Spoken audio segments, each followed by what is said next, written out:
Whitlock and Wiley. Time for some big stories. Lucky Brooks is back, and we're joined by Fox NFL analyst Greg Jennings. All right, let's move to Amari Cooper, who is gearing up for his first game as a member of the Cowboys this week. A lot of people view Dallas's decision to trade for Cooper as a way to evaluate Dak Prescott, who hasn't had a #1 receiver all year. But Jerry Jones says the move was just about helping the team win. The evaluation of Dak is not as to the future, is not the issue that some would have it be. We just want to now get ourselves in a position so that Dak can execute in a game-winning way. And that's it, pure and simple. He's really had the opportunity to be evaluated, if you want to just use the word and use the exercise of evaluation. I completely buy this because I think Jerry's trying to help Dak, and he's trying to evaluate Jason Garrett. He's trying to evaluate Garrett, and he's trying to help Dak. I completely buy it. I buy it too, and Jerry Jones is certainly selling it. Let's just be real about that. And his nepotism is reckless at times. I have Nepotism? Nepotism. Who runs the Dallas Cowboys right now? Jerry Jones.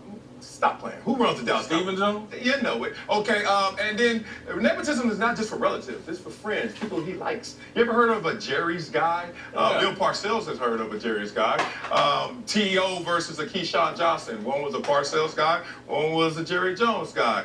Me, I was a Jerry Jones guy. Don't know what he was looking at, but he said, I want you on my roster. Bill Parcells like, that's not my guy. Right now, Jerry Jones has deemed Dak Prescott as his guy.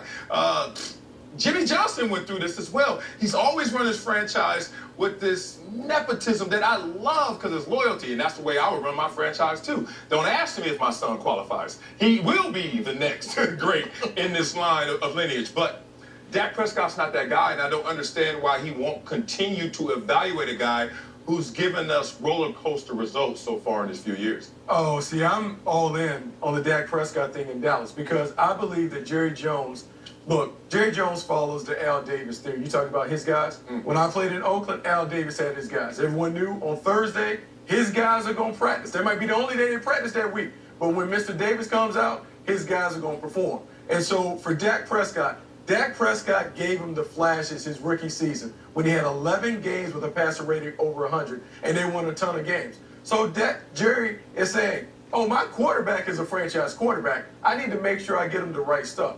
So now when we go through the checklist of things that they had to get him, the offensive line had been struggling. So when everyone was giving Jason Garrett a hard time of being in the World Series, he was here trying to talk to Hudson Houck into coming back to be the O-line coach so we can solidify the front line. Got Zeke right. Zeke is now in shape and running the ball.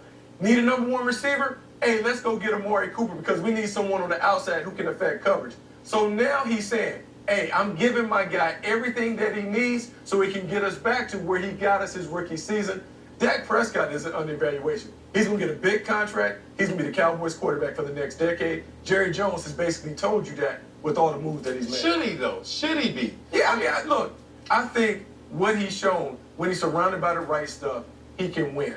Now, is the winning like Tom Brady and Aaron Rodgers going to put up 300? No. But he can drive the car and get us to the winner's circle. I think Jerry Jones is very comfortable with Dak Prescott. Des Bryant disagrees. I disagree, honestly. I don't think he's under evaluation yet.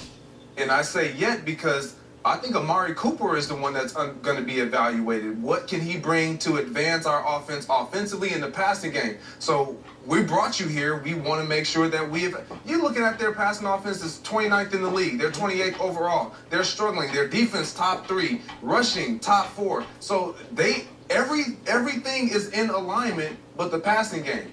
And now you bring in offensive linemen. You bring in Amari Cooper.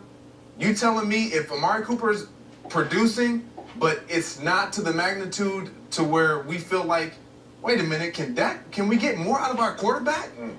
If Amari Cooper doesn't produce, then it's still going to fall back on Dak Prescott because we're going to wonder, is Amari Cooper getting the opportunities? Is he getting the down the field looks? So I think he's not getting evaluated yet, but if this ship isn't righted, it's definitely going to be. I think Jerry justifiably has hitched his wagon to Dak Prescott, and Dak Prescott has hitched his wagon to Jerry Jones. Yes. And when Dak Prescott came out and said that what he said about the national anthem, Hey, brother. that was their wedding ceremony. It was.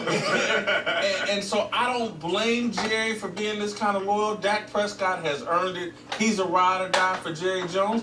Jerry Jones needs a ride or die with Dak. Earned it. So all I got to do is say what you want to say. He's played well. Hold on, has he ever? He stepped out there on the most controversial issue of the day and stood with his own. Well, power to the people. I don't want to get. I need production, brother.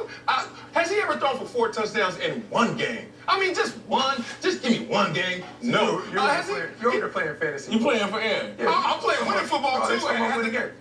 Look, Lately, those first years, he was 22-10. Respect. He was 22-10 as a guy that was a 4th-round pick that no one expected much of. So he comes in, he wins, then you put up those numbers. And at one time, at the end of his 2nd season, in terms of 100-yard passing game, it was only him and Tom Brady sitting at the top. I love how you're great at carving these numbers. I want the whole resume, brother. So now, give me the whole resume. We go this year. Let's go. I'm looking. We remove everything. Doesn't have anybody. He's playing with a bag of peanuts on the outside. A bag of peanuts. There's no one that you would take. Tom Brady's name, and Tom Brady's had peanuts before, and made popcorn. And made popcorn. He's also had better 40 coaching. years old. He's also had better coaching. Okay. Been at it long. Okay. So that's the thing, because the next guy to go is Jason Garrett. I get you. Because the quarterback is going to be there. I'm telling you, the quarterback is going to be there. He will be, and he's going to be there. Bucky, He's gonna be there. please tell me this. In this inflated NFL with the protected rules at that position and the wide receiver position, didn't you expect a little more out of Dak Prescott production? I mean, look, I went on record and said, look, I thought he was going to do some Tom Brady-like stuff. Right. He's not that guy yet. He's not going to put up those numbers. This team goes through Zeke and the defense. So now, when you look at it, all he has to do is be able to make a couple plays a game in the passing game. They're going to run it 35 times, and then their defense is playing lights out. The NFC East is still there for them to take. That's true. I give you some. All right, we got to move on to Cam Newton, who is having one of the best seasons of his career so far, guiding the Panthers to a 5-2 record.